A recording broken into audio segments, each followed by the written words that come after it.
Boa tarde, senhor presidente, deputado Marcos Pereira. Eu quero aqui cumprimentar a todos, deputados, deputadas, agradecer ao deputado Rocha por ceder esses 4 minutos do PSTB, e eu também gostaria de fazer aqui uma análise sobre o resultado das urnas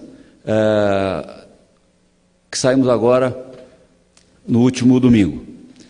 Claramente, o país deu um recado aos que defendiam o discurso demagógico, populista, o discurso daqueles que quebraram o país, que se diziam perseguidos, que se diziam tese do golpe, e a população claramente, os mesmos 80%, 85% que disse sim ao impeachment da Dilma, que disse não ao PT, foram os mesmos que elegeram 85% dos prefeitos de partidos que apoiavam a interrupção desse governo, que deixou o país nessa situação dramática, com quase 13 milhões de desempregados e com uma situação difícil de ser consertada no curto prazo.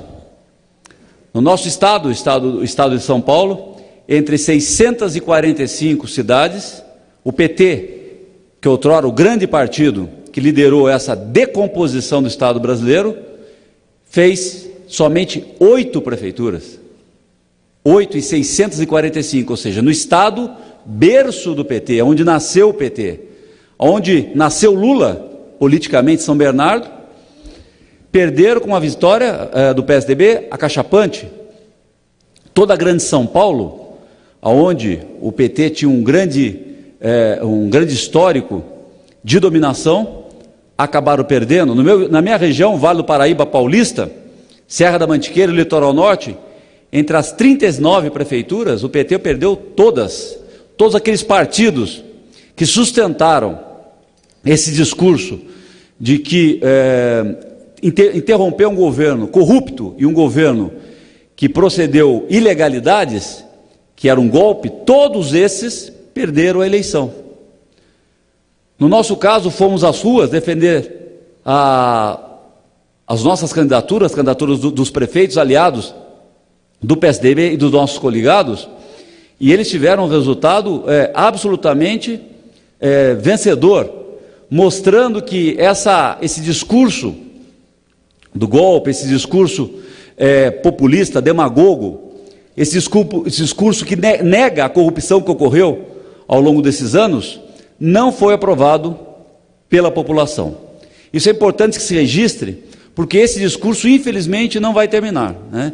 A partir da semana que vem, na terça-feira, eu tenho certeza que aquela tribuna continuarão com medidas populistas, com mentiras, falando inverdades à população, como, por exemplo, um grande debate que estamos fazendo nesse momento, que é se o governo federal deve ou não deve ter um teto de gastos, se o governo federal deve ou não deve ter um limite para a sua sanha de arrecadar dinheiro, tirar dinheiro do bolso do cidadão, para crescer essa máquina, aumentar essa máquina, como fez o PT nos últimos 13 anos. Na semana que vem nós vamos ter que ouvir novamente esse discurso, um discurso populista, mentiroso, que colocou o país no buraco, mas eu tenho certeza que não encontra mais eco em qualquer cidadão que preste atenção sobre o que ocorreu no país e que minimamente saiba fazer uma conta matemática, 2 mais 2, ele vai saber aonde está a verdade. O segundo ponto que eu queria colocar aqui, deputado Rocha, é sobre uma análise que alguns articulistas estão fazendo sobre o alto índice de abstenção, votos brancos e votos nulos, como se isso fosse um grande risco à democracia. Hoje, nessa eleição, nós tivemos perto, em algumas cidades, variando de 25% a 40% no total de votos brancos, nulos e abstenção. Eu queria reportar que em países do primeiro mundo é assim que se procede. Você chega até 50% de pessoas que optam em não votar. No meu conceito, o voto é um direito e não é um dever. Se a pessoa não se sente confortável em votar, não há nenhum problema nisso. O risco é uma pessoa que se prepara, que presta atenção e quer votar em um candidato ou em outro, ter seu voto anulado por uma pessoa que não quer votar e vai fazer isso com raiva, ou na verdade vai fazer isso a contragosto. Não votar é um ato democrático, é um ato lícito nas democracias mais maduras do mundo. Como eu disse, perto de 50% dos países do primeiro mundo não vão votar. E isso não tira a legitimidade dos eleitos, de forma nenhuma.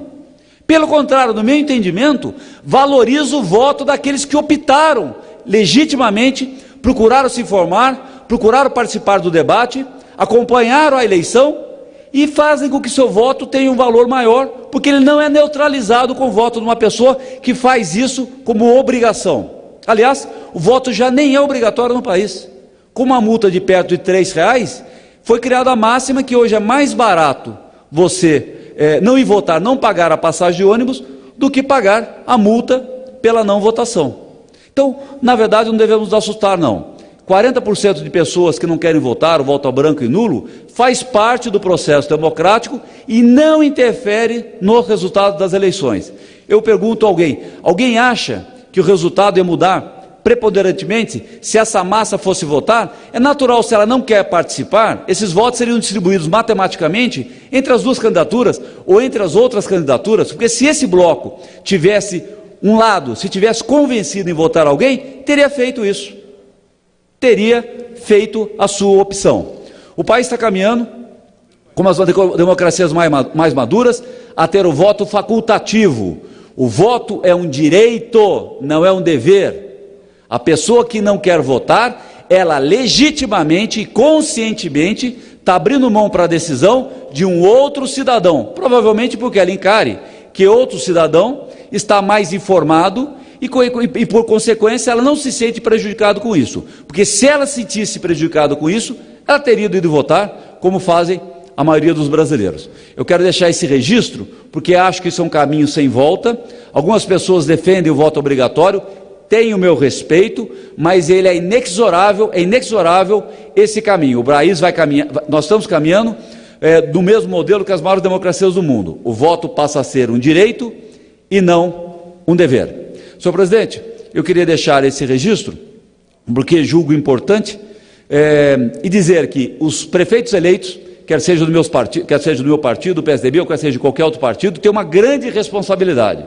Herdarão uma situação muito difícil, a situação econômica do país, em que pese agora nós tenhamos pelo menos uma luz no final do túnel, mas não será uma situação fácil. Esses prefeitos deverão encarar com muita firmeza a redução dos gastos públicos, a diminuição do tamanho da máquina, corte de secretarias, corte de cargos comissionados, de forma que o dinheiro público seja canalizado realmente para as prioridades que a população necessita: saúde, educação, segurança pública, aquilo que hoje está sendo feito, muito mal feito, aquilo que hoje há necessidade de mais recursos. Como nós não podemos e nem devemos tirar mais dinheiro do bolso do cidadão, só nos resta uma alternativa: enxugar a máquina, estabelecer prioridades. E essa geração de novos prefeitos ganharam, na grande maioria, com esse discurso, com essa responsabilidade. Por quê?